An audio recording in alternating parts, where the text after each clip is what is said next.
Hi everyone, welcome to today's video. I'm Mary Felling, physical therapist, and today I'm going to be showing you a great technique for the piriformis. I'm targeting the piriformis, which is a muscle that's very deep in the hip because it has such a big impact on low back pain, sciatica, and hip pain. Now you may be familiar with other piriformis techniques, but this one is specifically tailored for traveling while seated. So this is a great technique if you're a passenger sitting in a train, a plane, or an automobile. Drivers, I have a different technique for you, and that's in a different video. I'll have that link in the description.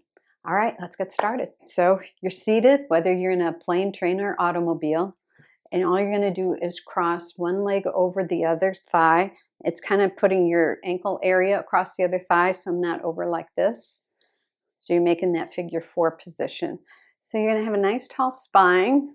You're not doing it like this. You have a nice tall spine and you lean forward at the hip and you go until you feel any kind of a pull or lengthening back in your hip, back deep in your buttock area, in the deep part of your cheek.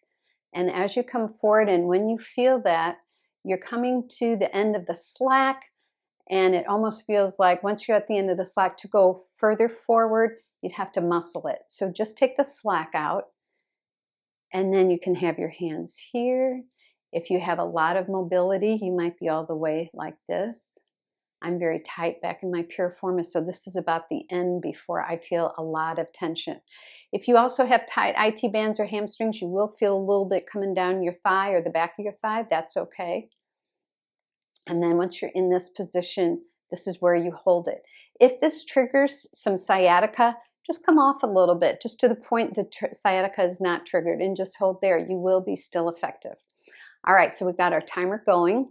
And remember, in the John Barnes Myofascial Release techniques, it's always a minimum of 5 minutes. That's what I'm going to do with you today. Feel free, because you're traveling, to stay there 9, 10, 11 minutes. You'll get an extra bonus, which I'll talk about in a minute.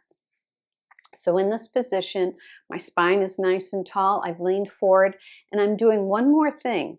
I'm just thinking of a silken string at the top of my head that's elongating this way. So I just have this grams, just ounces of elongation through my spine going that way.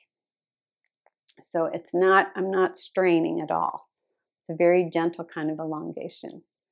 So in this position, what we're doing is we're putting in the mechanical energy of elongation, or kind of a stretch position, into the body. And when a mechanical energy is put into the human body for 5 minutes or longer, it elicits this thing called the piezoelectric effect. It's a very fancy word. It just means the bioelectric flow. And this bioelectric flow, after 5 minutes, moves along the fascia.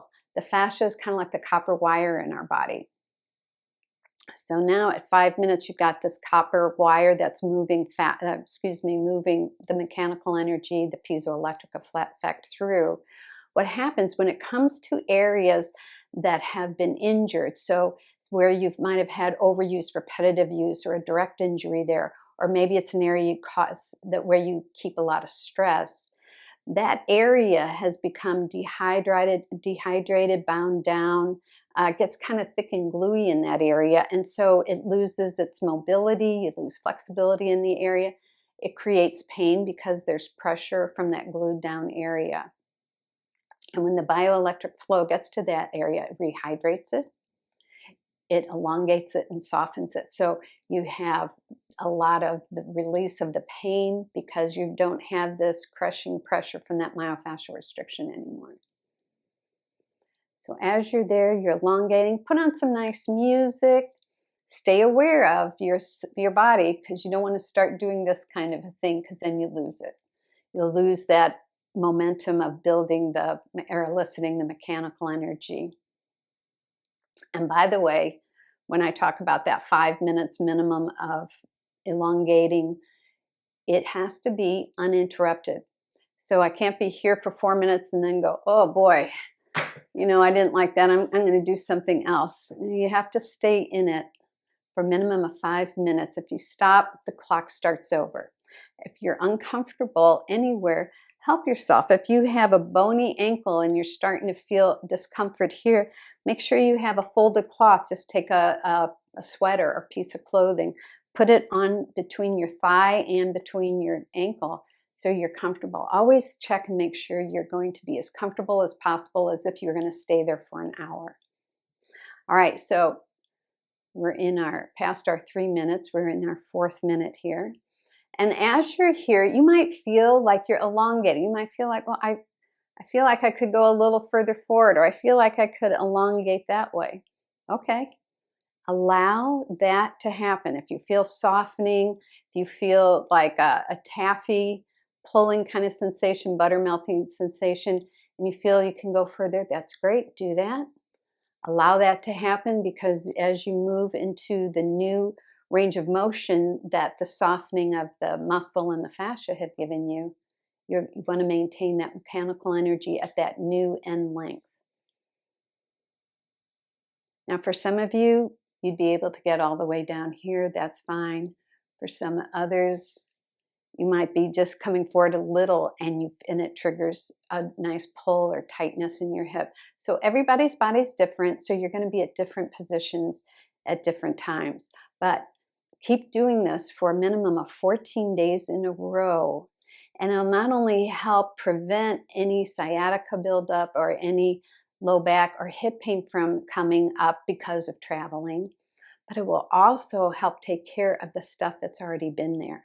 And so you can help actually recover from long-standing, which is chronic low back pain or sciatica. 14 days in a row. And after that, just do it 2 or 3 times in a week. And of course, if you're not traveling, you can go to one of my other videos that show Piriformis techniques too. All right, so we're coming up to the end of the 5 minutes. If you're traveling, I would do the 7-8 minutes. You get some more benefits of an anti-inflammatory moving through your system.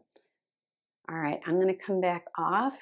Like I said, feel free to stay there as long as you like. Interleukin 8 is released at 5 minutes. It's a natural anti-inflammatory, and that's a pain reliever. So after 8 minutes, you get that additional help as well. All right, thanks for joining me in this video. Happy travels to you. Remember, drivers, you can see in the description below a link to my other videos for the Piriformis. Take care, and I'll see you in the next one.